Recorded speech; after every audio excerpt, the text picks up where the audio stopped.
Hello and welcome to the Mourning Murder Club. I'm Ryan Wilson. Today's episode deals with a haunting subject that has etched itself deeply into the minds of American criminal history.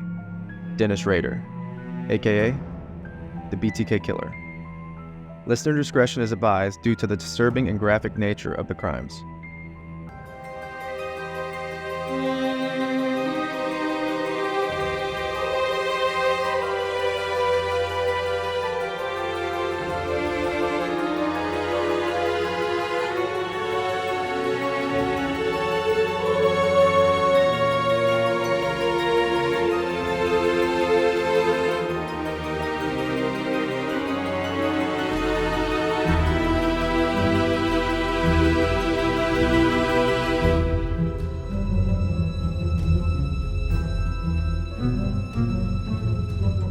Dennis Lynn Rader was born on March 9, 1945 in Pittsburgh, Kansas, but his family soon relocated to Wichita.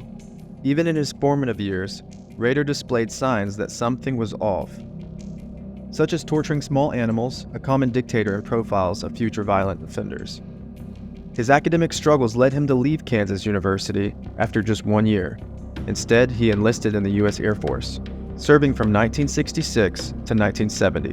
While overseas, he was exposed to various cultures but never integrated well into the community. After his military service, Rader returned to Kansas, settling into domestic life. He married Paula Dietz in 1971 and fathered 2 children.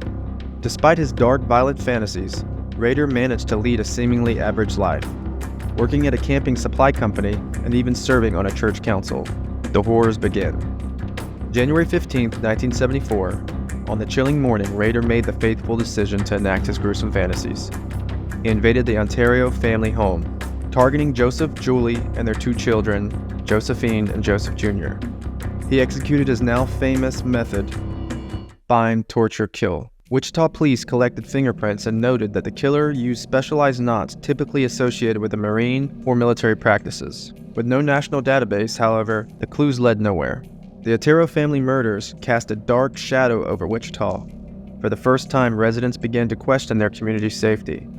Schools initiated stranger danger programs, and people began installing deadbolts on their doors and windows. A continuation of terror. April 4th, 1977, Rader's next chosen victim was Catherine Bright. He broke into her home lying in wait. When Catherine and her brother Kevin walked in, he ambushed them. Kevin survived after taking multiple gunshot wounds. Catherine did not. Kevin provided a detailed description and a composite sketch of the suspect. Still, despite hundreds of interviews, the investigation stalled. Kevin's survival and testimony provided investigators in the community with a glimmer of hope, yet it was becoming increasingly clear that the BTK Killer was a cunning and adaptable predator. With each murder, the fabric of Wichita community seemed to unravel more. The sense of safety was deteriorating, and people began to distrust their neighbors. Who could commit such a crime, and could it be someone living among them? December 8, 1977. Rader's cold-bloodedness escalated when he murdered Nancy Fox. In an audacious move, he even dialed 911 to report the crime. The 911 call was quickly traced, but Rader had carefully calculated his escape. By the time officers reached the payphone, he was long gone. This 911 call marked a chilling evolution. Not only did it reveal Rader's escalating audacity, but it also indicated his deep-seated need for attention. Investigators and citizens also braced themselves for what could come next. The quiet years. After a flurry of terror, the BTK Killers mysteriously stopped for several years, leaving the Wichita community cautiously optimistic but forever scared. Unfortunately, this rest would not last. After a decade of silence, Rader resurfaced in the criminal landscape of Wichita, signaling his return with the murder of Marion Hedge. In 1985, her body was found miles away from her home, and in an unsettling twist, Rader had taken it to the church to pose for photographs. Initially, this crime wasn't linked to the BTK killings due to the differing MO. It was only later, after Rader's arrest, that the dots were connected.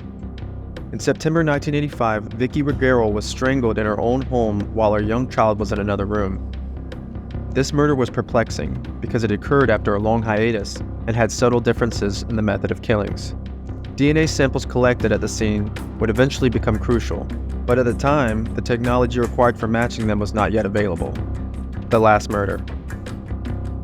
Dolores Davis became Rader's last known victim in 1991. She was abducted from her home and her body was found under a bridge. Dolores Davis's murder wasn't initially linked to the BTK series. The public and investigators began to wonder if it had a copycat on its hands, or if the BTK had changed his methods. Wichita once again enveloped into a cloud of fear. Despite advances in forensic technology, the community felt as vulnerable as ever.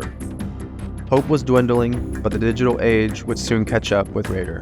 Rader's compulsion for attention ultimately led to his downfall. He began communicating again, this time sending a floppy disk to the police. Investigators were able to trace metadata on the disk back to a computer in the church where Rader was a member. DNA collected from his daughter confirmed the long-awaited link between Rader and the BTK crimes. The floppy disk was a monumental breakthrough. For years, Rader had been meticulous, avoiding capture through cunning and luck. His underestimation of technology was his undoing. February 2005, Rader confessed to all of his murders and provided chilling detail during interrogations. His trial was quick and swift, and he was sentenced to 10 consecutive life terms. The arrest and subsequent conviction of Dennis Rader closed a dark chapter in Wichita's history. While justice had been served, psychological wounds inflicted on the community and families of the victims were undeniable. The question remains, how could a man lead such a horrifying double life for so long? His capture did not erase the trauma it had inflicted, but it did bring a form of closure to a community long haunted by a specter of the BTK Killer. Thank you for tuning in to this episode of the Mourning Murder Club. Today's deep dive into the BTK Killer's life and crime serves as a reminder of the ongoing impact on victims, families, and communities. If you found this episode enlightening, please subscribe, rate, and review. Next week, we'll explore a different but equally significant case. Until then, take care.